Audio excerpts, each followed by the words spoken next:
Welcome. Thank you for coming to the 22nd State of the Net. Some groans from people who have been here year after year.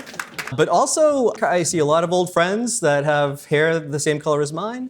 And a lot of new people have come to State of the Net. We've been doing this for 22 years. It's hard to imagine, literally, the state of the internet 22 years ago. It was many years before even the introduction of the iPhone. We had no mobile internet, which seems kind of shocking.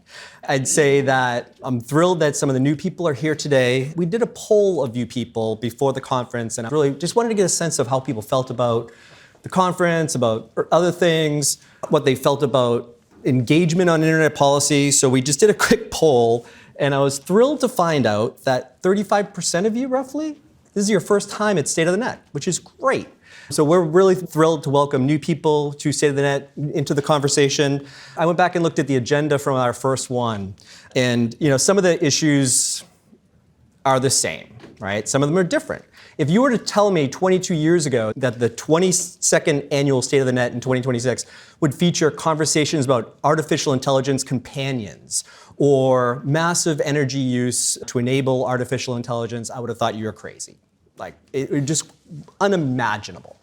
But some of the issues are totally the same. We're still talking about speech. We're still talking about kids' safety. We're still talking about the First Amendment. Privacy and security are just perennial favorites. Copyright is always there. It kind of goes away for a bit, but always comes back. And broadband. And we always have broadband because a lot of times people don't realize that all the stuff you have on this has to get there somehow. And broadband is an issue that we've been talking about forever. And it seems like it might have taken a lot of these conversations and maybe even a global pandemic to get everybody around to the proposition that everybody needs to have really fast broadband. And it's great that we're here at this point in time when it comes to the state of agreement when it comes to broadband. That first State of the Net, we had a panel called Did the Internet Kill the Telecom Act? And that was like 8 years after the act was passed, right? Today is essentially the 30th anniversary of the Telecom Act. And so what we did was we did a poll and we asked you guys how many words were in the Telecom Act of 1996. And 50% of you got it wrong. A lot of times we talk about the Telecom Act now and it's only about, people mention Section 230, which is essentially 26 words plus, right? So 10% of you bid on 26 words, which is only one part of Section 230. And the rest of you kind of got it half right. But the Telecom Act of 1996 is about 60,000 words. Following our keynotes this morning, we'll have an entire panel talking about 30 years after the Telecom Act, pretty much talking about the other 60,000 words. That's something that a lot of the old timers here got that question correct. Some of you didn't, but it's okay. And speaking of getting it wrong, we asked you guys about the Super Bowl. Half of you got it wrong. But that's okay, because half of you got it wrong when it comes to the Telecom Act. But I think what's important to say is that internet policy for me is like sports, right?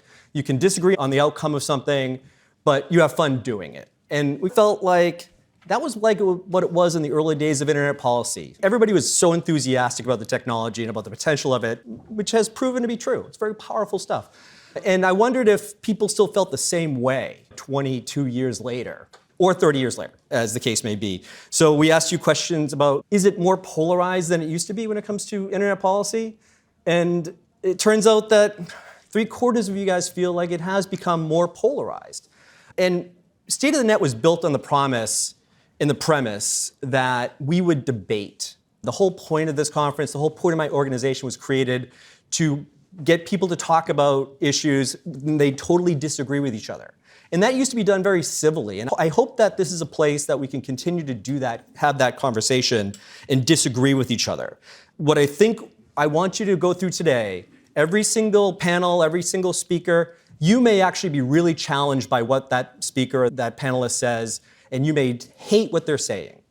But it's pretty rare that a conference or an event like this puts people on the podium or on the same stage that disagree with each other so vehemently. And that is what my organization was created to do. That's what we're trying to do. With regard to whether that's possible, we also asked you questions about what does progress in tech policy, alignment or engagement across differences? 90% of you feel like you only make progress if you work across differences. And I think that has historically been true about just about everything. And we try to do that here. We also asked you if other tech policy events, do people disagree with each other? Basically, 4% of you said very often, which means not very often. And I think with regard to State of the Net, about the rest of you said that at State of the Net, generally people disagree with each other, and that's something we're very proud of, and that's what we're trying to do here today. We talked about polarization. People that come to State of the Net, 90% feel like this is what's different about State of the Net, and that's what I want you to take away from it. That's why I wanted to say, like, this organization, when you sit in a panel and you hate what someone is saying, don't blame them, blame me. But because that's what we're trying to do. When it comes to polarization, I think we can all disagree with each other, have disagreements, and work across differences, and that's how progress is made.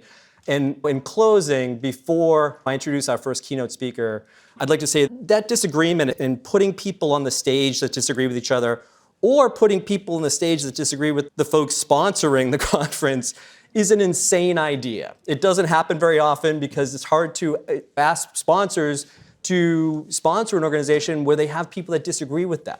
And we are really lucky. It's not popular, it's really hard, but I just really want to basically thank our sponsors for doing just that. It's really important, and I'm thrilled that we have a great set of sponsors that have agreed to sponsor this conference and try to bridge the differences.